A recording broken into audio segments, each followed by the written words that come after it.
Hello students. हमने कल अपना फर्स्ट चैप्टर कंप्लीट कर लिया था। अब हम अपना सेकंड चैप्टर स्टार्ट करने वाले हैं, प्राणियों में पोषण। प्राणियों में पोषण हमने पादप में पोषण पढ़ा था, अब हम प्राणियों में पोषण पढ़ेंगे। पादप जो होते हैं हम जानते हैं कि स्वयंपोषी होते हैं। हमने फर्स्ट चैप्टर में पढ़ा था कि वो अपना भोजन स्वयं बना सकते हैं प्रकाश संश्लेषण की प्रक्रिया के द्वारा। लेकिन जंतु यानी कि जो प्राणी होते हैं उनमें ऐसी कोई प्रक्रिया नहीं होती है, वो ऐसा नहीं करते हैं। उनमें वो अपना भोजन स्वयं नहीं बना सकते हैं। देखिए इसमें लिखा हुआ है कि जंतु ऐसा नहीं कर सकते हैं। प्राणी अपना भोजन प्रत्यक्ष अथवा परोक्ष रूप से पौधों से ही प्राप्त करते हैं। या तो वो कहेंगे कि प्रत्यक्ष और परोक्ष रूप क्या है, तो इसके बारे में मैं आपको बता दूं कि जो प्रत्यक्ष यानी कि जो कुछ ऐसे जानवर होते हैं जो डायरेक्टली पौधों को खा लेते हैं, जबकि कुछ ऐसे पादप होते हैं जो कि कुछ ऐसे जानवर होते हैं जो कि उन जानवरों को खाते हैं जो कि पादपों को खाते हैं। इसलिए प्रत्यक्ष और परोक्ष रूप से वो किस पर आधारित होती हैं? पोषण के लिए पादपों पर आधारित होती हैं। अब देखिए, हाँ, जैसे कि इसमें लिखा हुआ है कि कुछ प्राणी सीधे ही पौधों का भक्षण करते हैं, जबकि कुछ अन्य अन्य जंतुओं को अपना आहार बनाते हैं जो कि पौधे खाते हैं। जैसे कि जैसे कि हिरण है, वो क्या खाता है? घास खाता है। और शेर किसको खा जाता है? हिरण को। और हिरण किसे खा रहा था? घास को। इस तरीके से जो शेर है वो परोक्ष रूप से पादपों पर निर्भर करता है। कुछ जंतु पौधे एवं कुछ जंतु ऐसे होते हैं जो कि पौधों को भी खा लेते हैं और जंतु दोनों को ही खा लेते हैं। याद रखिए कि मानव सहित सभी जीवों को वृद्धि करने के लिए और शरीर को स्वस्थ रखने के लिए एवं गतिशील बनाए रखने के लिए खाद्य पदार्थों की आवश्यकता होती है।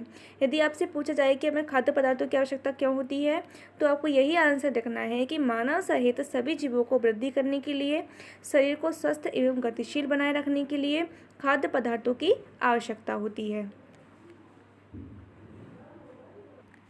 प्राणियों के पोषण में पोषक तत्वों की आवश्यकता, आहार के अंतर्ग्रहण की विधि और शरीर में इसके उपयोग की विधि सम्मिलित है। बच्चों, आपकी जानकारी के लिए ये बताना चाहिए कि हमारे पोषक तत्व क्या हैं। हमारे पोषक तत्व हैं कार्बोहाइड्रेट, प्रोटीन, वसा, विटामिन। ये सभी आवश्यक संगठक होते हैं जो कि हमारे शरीर के लिए आवश्यक होते हैं। लेकिन कार्बोहाइड्रेट जैसे कुछ संगठक कैसे होते हैं? जटिल पदार्थ होते हैं। हम इन जटिल पदार्थों का उपयोग सीधे ही रूप में नहीं कर सकते हैं पादपों की तरह। इसलिए क्या किया जाता है कि इन्हें सरल पदार्थों में बदला जाता है, जैसा कि इस डायग्राम में दिखाया गया है। देखिए आप इसमें जटिल पदार्थ टूट करके छोटे छोटे सरल पदार्थों में परिवर्तित हो गए हैं। इसलिए अगर आपसे पूछा जाए पाचन की परिभाषा दीजिए, तो आप क्या लिखेंगे?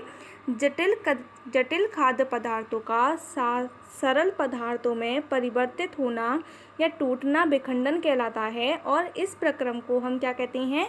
पाचन कहते हैं। अब हमारा नेक्स्ट टॉपिक है खाद्य अंतःग्रहण की विभिन्न विधियाँ। कि अब देखिए कि बहुत सारे जानवर जो होते हैं वो भोजन की अलग अलग विधियों का उपयोग करते हैं। जैसे कि भोजन के अंतर्गत भिन्न विभिन्न जीवों में भिन्न भिन्न होती है, यानी कि भोजन कोई जीव किसी तरीके से भोजन करता है तो कोई जीव किसी तरीके से भोजन करता है। जोंक जो होता है वो कैसे भोजन करता है? रक्त को चूस करके भोजन करता है। जबकि जो जानवर होते हैं वो जुगाली करके भोजन करते हैं। इसी प्रकार से आपने देखा होगा कि जो शिशु होते हैं छोटे, वो क्या करते हैं? माँ का दूध पीते हैं। मधुमक्खी और मरमर पक्षी जो होते हैं वो पौधों का मकरंद चूसते हैं। अगर सांप को देखें तो वंश के प्राणी अपने शिकार को समूचा ही निगल जाते हैं, यानी कि इनमें क्या होते हैं? जो सांप होते हैं वो किसी का शिकार करते हैं तो वो उस जीव को साबुत ही निकल जाते हैं, उसे वो चबाते नहीं हैं। अब जलीय प्राणी वो अपना कैसे भोजन करते हैं? इसकी मछलियाँ होती हैं, वो अपना भोजन कैसे करती हैं?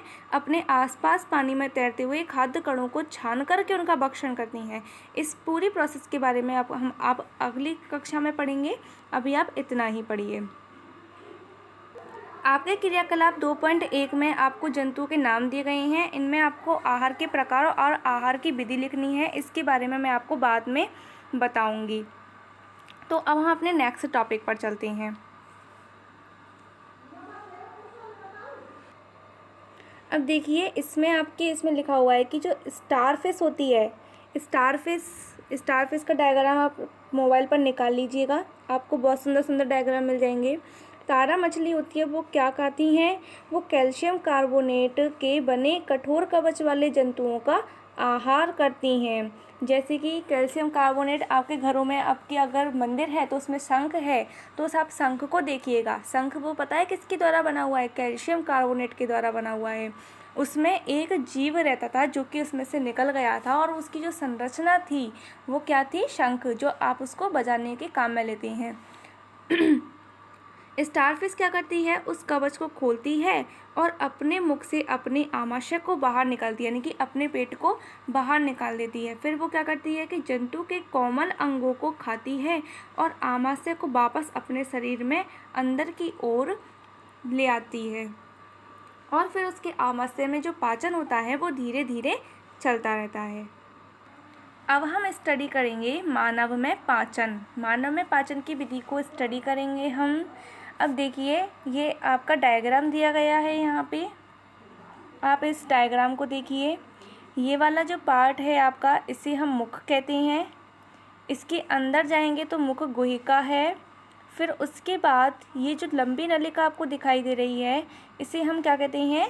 ग्रसिका कहते हैं। नीचे आप माउथ खोलिए, अपना माउथ खोल के देखिए, आपको उसमें क्या क्या चीज़ दिखाई देती हैं? आपको 3 चीज़ दिखाई देंगी उसमें। एक दांत दिखाई देंगे, एक जीभ दिखाई देगी, और आपको लार दिखाई देगी। और वो लार किससे स्रावित होती है? लार ग्रंथियों या फिर लाला ग्रंथियों से। आपका यहाँ पे डायग्राम में नाम लिखा हुआ है, ये देखिए, लाला ग्रंथि। लाला ग्रंथि यानी कि इसे लार ग्रंथि भी कहते हैं, और इसका कार्य क्या है? ये लार का श्रावण करती हैं। अब इसके और कार्यों के बारे में हम बाद में जानेंगे। ये आपकी ग्रसिका के बारे में बता दिया मैंने आपको। इससे नीचे चलेंगे तो आपको देखने को मिलेगा ये आमाशय होता है। क्या होता है? आमाशय। इसे हम क्या कहते हैं? स्टमक भी कहते हैं। यहाँ पर कुछ ग्रंथियाँ के बारे में हम बाद में पढ़ेंगे। देखिए ये वाली जो ग्रंथि है इसे यकृत कहते हैं। यकृत में ये जो नीचे लटका हुआ रहता है इसे हम पित्ताशय कहते हैं। इसके बाद यहाँ पर चलेंगे तो आपको अग्नाशय देखने को मिलेगा। फिर उससे नीचे ये वाली जो है इसे हम क्या कहते हैं? ये वाली पूरी आपको क्षुद्रांत दिखाई देगी, ये क्षुद्रांत है। इसके बाद आप देखिए ये वाली क्या है? बृहदांत्र है। फिर उसके बाद मलाशय है और गुदा है। इन सभी अंगों के बारे में अपने इस चैप्टर में स्टडी करेंगे। अब देखिए इसमें लिखा हुआ है कि हम अपने मुख के द्वारा भोजन का अंतर्ग्रहण करते हैं। हम अपना भोजन किससे खाते हैं? मुख से खाते हैं। इसे पचाते हैं और फिर उसका उपयोग करते हैं। आहार का बिना पचा हुआ भाग मल के रूप में निष्कासित किया जाता है। हम जो भोजन खाते हैं, उस जो बिना पचा हुआ भोजन जो रह जाता है वो किसके रूप में बाहर निकलता है? मल के रूप में बाहर निकलता है। अब आप ये सोचिए कि जो हम भोजन खाते हैं वो हमारे किन किन मार्गों से होकर के जाता है। तो देखिए सबसे पहले वो कहाँ जाएगा? मुख गुहिका में जाएगा। फिर उसके बाद वो कहाँ जाएगा? ग्रास नलिका ग्रसिका से होता हुआ आमाशय, फिर क्षुद्रांत, फिर बृहदांत्र, और उसके बाद वो मलाशय में जाता है जहाँ पर वो एकत्रित होता है। फिर मल द्वार या फिर गुदा के द्वारा उसको बाहर निकाल दिया जाता है। और ये जो मार्ग होता है वो सबसे बड़ा मार्ग है। पता है बच्चों, हमारे शरीर में जो सबसे बड़ा तंत्र जो है वो है पाचन तंत्र, जो कि मुख से होकर के गुदा तक जाता है। और ये सभी आहार नाल मिलकर के क्या बनाती हैं? पाचन नली का निर्माण करती हैं। अब जो भोजन होता है वो विभिन्न भागों से गुजरता है। जैसे कि पहले वो हमारे माउथ में जाता है, यानी कि मुख में जाता है, मुख गुहिका में जाता है। उसके बाद वह ग्रसिका में जाता है। ग्रसिका में जाने के बाद वह यमाशय में, फिर क्षुद्रांत में, बृहदांत में, फिर कहाँ जाता है वो? मलाशय में जाता है। फिर यहाँ पर क्या होता है?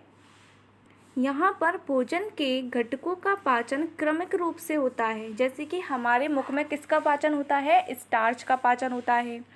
फिर उसके बाद आमाशय में जब भोजन पहुँचता है तब वहाँ पर भी कार्बोहाइड्रेट का पाचन होता है, प्रोटीन का पाचन होता है।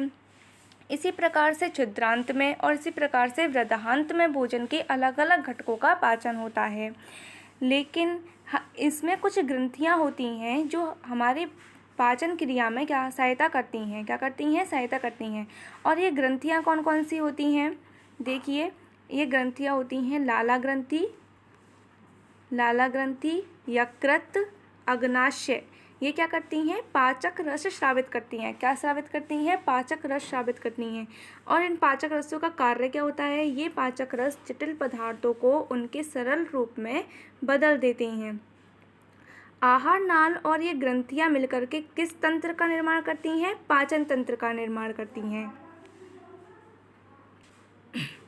बच्चों, आज हमने इसके अंगों के बारे में पढ़ा है। हम इसको डिटेल से अपनी नेक्स्ट क्लास में पढ़ेंगे। तब तक आप इसको यहीं तक स्टडी कीजिए। Thank you very much.